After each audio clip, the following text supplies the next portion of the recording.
being murdered in this nation. 3,000 babies a day. No, I know, but Miss, can I talk to you for a second?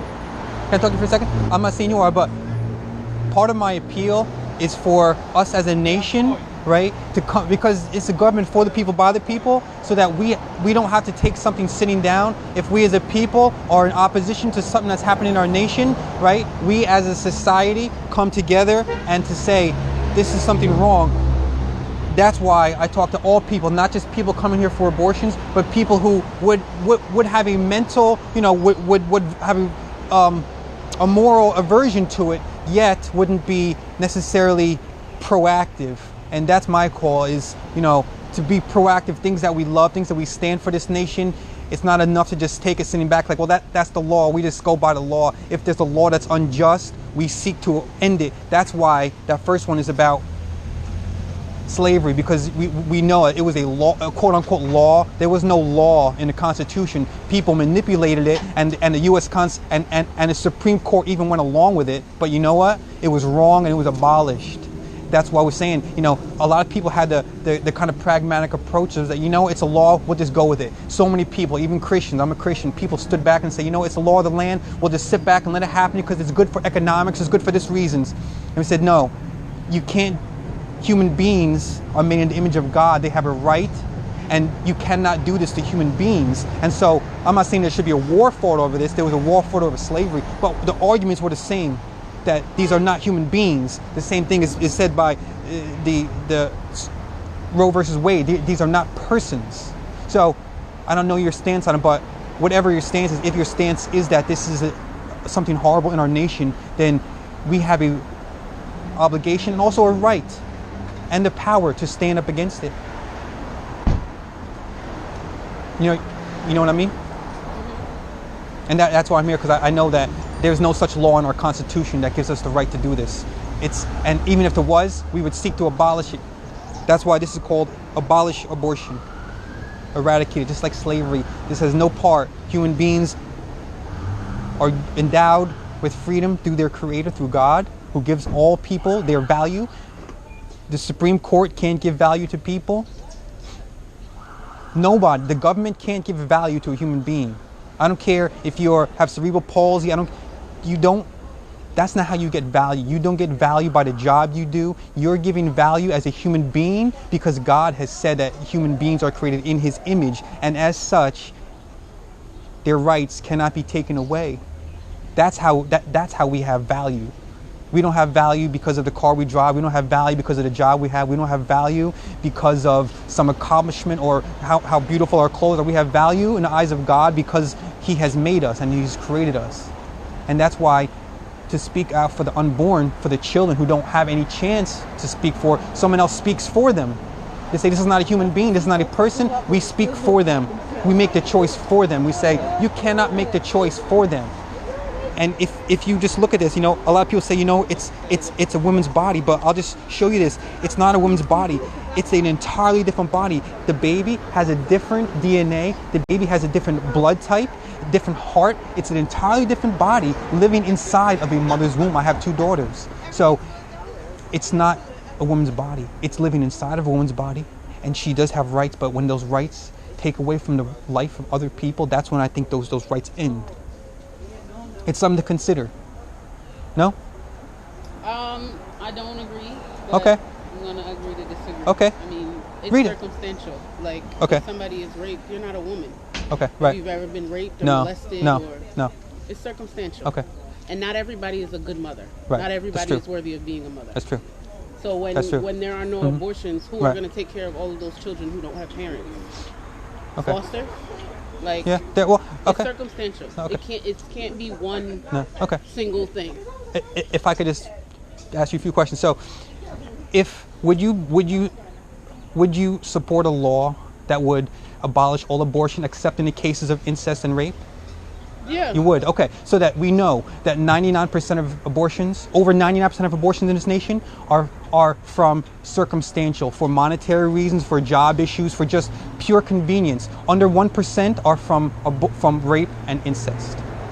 Under 1%.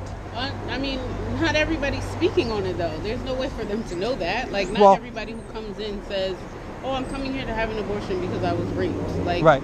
that's not No. happening. Yes, but there are the Guttmaker Institute keeps statistics on these things, and this is an independent source. This is not a pro-life source. This is not an abolitionist source. This is not an abortion source. This is a independent source that just keeps statistics, and that's what they say. So even if it's 2%, even if it's higher, now I would go a step further and say, even because there are cases of many stories about women who've been raped and they've had their babies and their children have grown to be these beautiful women and leaders and men, and they talk about how it's wrong, even though what was done to me was wrong. It's still an evil thing for me. Even though something was horrible, evil done to me, it's now wrong for me to do it to another person. That is the exception. And not everybody is emotionally capable of that kind of growth. That is the exception. Yeah. In most cases, some people aren't raped and they still can't be mothers to their children. But then the question goes, and I agree with you, the question is this, is why do you have the sexual intercourse when you know what happens from this, and then you want to take the easy way out, quote unquote, easy way out, and easy for you. You're a man. You have no idea what that does to women emotionally after they have that done. I know it's easy for you. It's horrible. That's not well, something no, that they ever get over. it's not easy for me. That's not something that they ever It's get not over. easy for me. But what I'm trying to say is that because I'm not a woman and I've never experienced it, it doesn't mean that I can't have empathy and compassion for them going through it. Because you're a male, doesn't mean that you can't speak out about, men who beat their wife. It's like, oh, you're not a man, you don't know what it's like. No. Human beings, you're a human being. We're human beings, so that's why we speak out for other human beings. Any woman who's had an abortion carries that every day for the rest of her life. And the whole thing every is day for right. the rest of her life. Do you think that's a good or a bad thing? It's that, like I said, it's circumstantial. Like that is based on the person, but nobody has an abortion and thinks of it as the easy way out. That's not what they're viewing it as when they go up there. Many do. They don't. Yeah. They don't. That's just what they say, but they don't. But that's very difficult for them to do. Every last one of them. If that's what they say, how can we not take that on face level? Like they even have this thing called Shout Your Abortion, where people are proud of it. They're proud of it. The doctors have come out and boasted before. They're proud of it. Over 10 babies a day, 30 babies a day. We're killing. You don't want to come up and count them. They're proud of it. The doctors.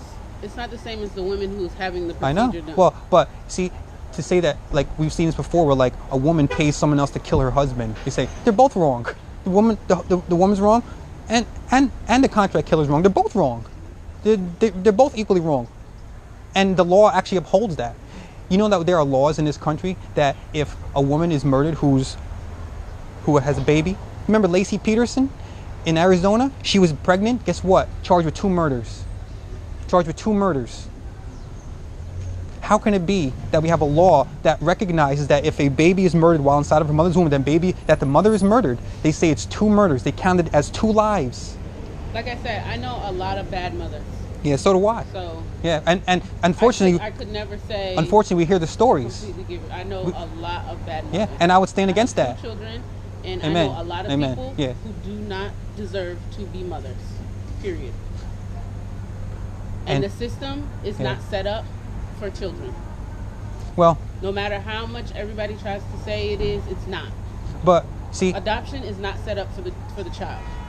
I would agree with you that adoption rights there should be a fight, because the process of adoption now, there's like a massive waiting list for people waiting to adopt. There's a massive waiting list. There's a bureaucratic tape of that's preventing people. So maybe you're right. I would agree with you. I would help those laws to stand against, it's making it difficult for women. But those things have to be fixed first before we fix this. Well, but if it's the murder of a child, do we have to fix everything to say that it's the murder of a child? Or can we say it's the murder of a child, yes, and let's fix this? Not or, it's and. Let's do both. Like there are so many cases with child services where we've had all these people, we have all these child care and social workers, and children are being abused right underneath their eyes, and we say, who was in charge of that case? And it's outrage. People say, the social worker was there. He was there. You didn't see anything happening, and it just goes under the rug. So I would agree with you. That needs to be stepped up. That needs to be changed. That needs to be. But It's and. That needs to be changed, and the children have to be given the right. They have to be, their rights should not be taken away from them because other people are abusing their rights. I would just say I agree. I think it's commendable that you guys are out here. But like I said, no woman that goes up there is happy about it. That is something they carry with them for the rest of their life. I hope you're right. I hope you're right. No matter, regardless of what they say. Yeah. Okay. They carry that. Okay. And it's a horrible thing. It is a horrible thing. Yeah. It is. I hope you can read that.